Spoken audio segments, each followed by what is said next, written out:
everyone, welcome back to my channel. Today I'm going to be making a social work video. If you don't know who I am, my name is Tolu and I make social work videos and tips just based on my experiences on my journey to becoming a social worker. I am currently an ASYE, which means I'm a newly qualified, and yeah, that is me.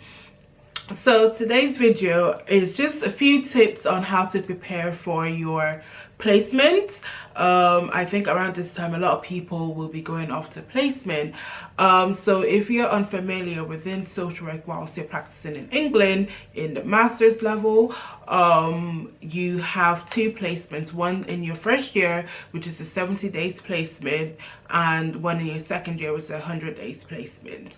Most times the 70 days placement in your first year is usually a non-statutory placement, and it's usually based in like an organization or a charity. Some people do get to do their placement in statutory, but that all depends on your university and how they distribute placements. And then usually in your 100-day placement, your 100-day placement is based in statutory setting, and that could either be in adults or children's, and that can vary across all boards, because with adults it could be with mental health, disabilities, and older people. It really varies. And then with children as well, that can vary from foster care to looked after children to children in care to assessment teams. Yeah, so it really just varies. And then also some people do get to do hospital placements, which is what I did for my 100-day placement. I had my placement in a low security unit, and that was really good and interesting. So the first tip which I have for you as you're going on placement is to do your research. Do your research to where you're going into.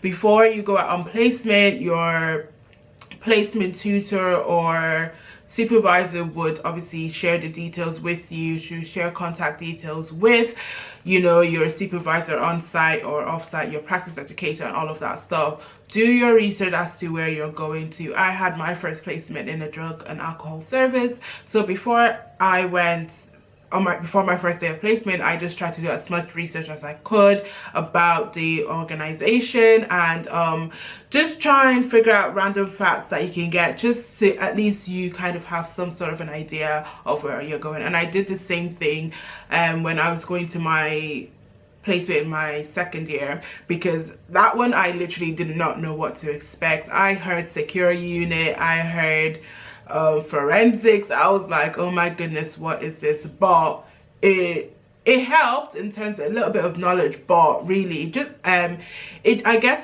it supports you to be a little bit confident to where you're going into, and you're not as apprehensive or anxious. So that's my first tip, is to do your research into where you're going into. You won't find all the information you want or you need, but it will help you have an idea of what you're getting yourself into. And I think something to remember as well is, like, social work is a job that you really learn on the job. Do you know what I mean? You learn whilst you're on practice. Like, yes, we have all the theory and all of this stuff and the things you find online. It can be a little bit useful, but when you're actually on the job, that's when you do a lot of your learning. So just bear that in mind. So yeah, so that's my first tip. Second tip is to be as proactive as you can when you get to your placement. You really need to be as proactive, because sometimes, like, I can only talk about my experience in my first placement, and I literally had to be asking, can I do this, can I do this, can I do this, can I do this? You need to be as proactive as you can, because these organizations, although they're taking students on, they are equally busy, and sometimes you could be left behind. So you just need to be as proactive. You know, if you're given a bit of work to do, just ask, oh, can I do anything following this work? Try to speak to all the members of staff and stuff like that. And it really can be difficult, because I have friends who we're trying to be proactive, but members of staff weren't really supporting their proactiveness. So sometimes it can be really difficult, but as long as you know that you have put in that effort, I think that is all that matters. So yeah, try and be as proactive as you can. When you first get there, just try and ask around, like, what is it that you do on a day-to-day basis, and yeah, that's it really. The third tip I have is for you to establish your role. Establish your role. You are there to be a student social worker. So whilst you're there, you need to pick up and know the things that you can do that will enhance your knowledge and your skills as a social worker. You are not there to be a receptionist for the 70 days or 100 days that you're there. You are not there to be a team maker. You are not there to be the person that runs that does letter runs to the post office. That is not your role. Yes, I'm not saying you can't help or you can't do these things once in a while, but know your role, because there are some places where if you get too comfortable doing all these things, unfortunately they might kind of abuse that. And you know, the power difference as well, oh gosh, the power difference between being a student and then like obviously working with other professionals, there is a difference, and you just need to be able to stand your ground, because at the end of the day, you're practicing here to like get your degree and to prepare yourself for when you're actually a professional yourself. So you need to like know your role, know what you are meant to do. If there are some skill, like in your 70 days placement, there might not be a social worker there, so there isn't really anyone you can shadow or follow around. But having said that, there will be things that you can use to develop your skills or knowledge for when you become a practitioner. So for me, when, like I said, I was in a drug and alcohol service, so within that service, I basically just did a whole lot of assessments and key working sessions with the service users, and to be fair, that was the only role I saw that would be useful for me when I become a practitioner. So like I said, just know your role, look for the skills and knowledge that you can gain whilst on placement, but don't let them take you as a donut. Don't let them abuse you as a student and do all the things that they don't want to do, because you're not there. That's not what you're there for, and you're not getting paid to be doing all of that as well. You're not even getting paid to be on placement as well. So like, this is all for your own benefit, this is all for your own good, so use it and use it to your own gain. That is it. That's said. I don't know, is this the third or the fourth? I think this is the fourth point. But anyways, so the fourth point is that I think it's very important to try and be as organized as possible. Like, I mean, I wish I really took this advice all the time, but yeah, try and be as organized as possible, because especially when it's your final placement, because you're going to have to be thinking about your dissertation, you're going to be able to think about other assignments that you have to hand up, you're going to be thinking about your portfolio, and then at the same time you're actually working like on placement. So you're gonna have to think about how you balance all of this and balance your energy. And if you're in my situation as well, I have to think about how I'm gonna be making money on the side to fund my lifestyle, you know. Not that I was doing anything crazy, but like to pay my bills, you know what I mean, because I was on my ones, you know. So I think it was very important for me to be organized, because I have to organize that, right, I'm going on placement, I need to be able to complete this work by this time, I have to go for a night shift at this time, you know, that kind of thing. So if your time really goes by so fast. So if you're not organized, you're really gonna drown. You're gonna drown. Like, you are gonna drown, and you're gonna feel it, and it's not gonna be nice at all.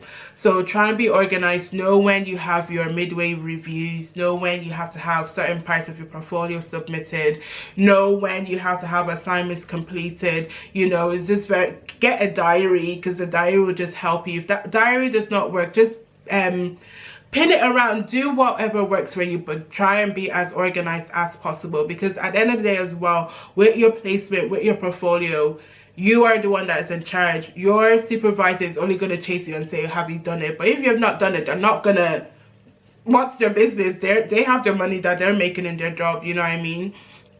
So you need to be as organized as possible. And if people are like delaying you in terms of like your portfolio work and stuff like that, make sure you communicate, which brings me to my final point. Make sure you have good communication with your practice educator, your placement supervisor or coordinator from uni, and your on-site supervisor. If your practice educator is on-site, then it doesn't really matter. Make sure you are communicating well with them, because things get muddled up. If you have an on-site supervisor, then it's pretty much okay, and an on-site practice educator is pretty much okay because they're kind of seeing what you're doing. But make sure you communicate with them. This is when your placement here is going to be coming in for your midway reviews. This is when you need to have certain work done for your uni deadlines. This is when you have your study days. Just make sure you're in constant communication with everyone. And if you're having issues on placement as well, make sure that you keep that communication going on between your placement coordinator from uni, and make sure you keep a log of everything, because sometimes these placements I don't want to scare anybody, but sometimes there are situations where people have issues communicating with their practice educator, have issues communicating with their supervisor, and they don't follow up with the deadlines that they have set as students. So you need to make sure that you're keeping a log of all these emails you're having with these people, so you can show that to your placement tutor in case you might need to terminate your placement, and stuff like that. So yeah, make sure you are in constant communication with everyone, because you just don't know, you might need to prove something, which it shouldn't really be the case, but it just happens sometimes. And finally, I think the last thing I would say is just go into your placement with an open mind. Go into placement with an open mind. You will be influenced by people. Even me, you might be influenced by, oh gosh, this girl is saying I need to do this, I need to do that. But go in there with an open mind. Don't go in there with like crazy expectations or whatnot, because you might be disappointed. But at the same time, go in there expecting a positive result, if that makes sense. Because yeah, like if you're going there with like a really soppy attitude, like oh no, it's gonna be messed up, that is possibly what might happen. And you know, you're not going to give it all your all, and you're not going to get the full experience that you need. So just go in there, be open-minded, ask lots of questions when you can, communicate and form like, you know, professional relationships with the other colleagues that you're going to be working with, because as well as that, they will be able to support you, especially if you're in your 100-day placement as well, because they would all be social workers. They will have all experience what you're experiencing now, and they will be able to prepare you for your future practice. And that was something I benefited from in my 100-day placement, because there was an ASYE there, and she was like amazing. Like she was amazing, you know. She supported me with like assignments I struggled with, and she supported me even whilst I was like on my placement.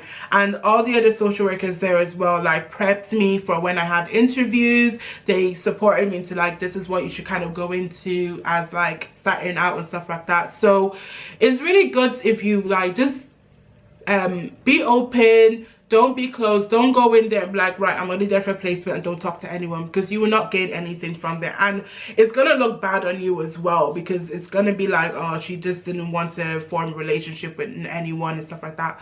Of course, have your boundaries, like said, know your role and have your boundaries, know when to like obviously cut the line if there's any suspect thing happening. But yeah, just be open, form a relationship, enjoy your placement, have fun as much as you can.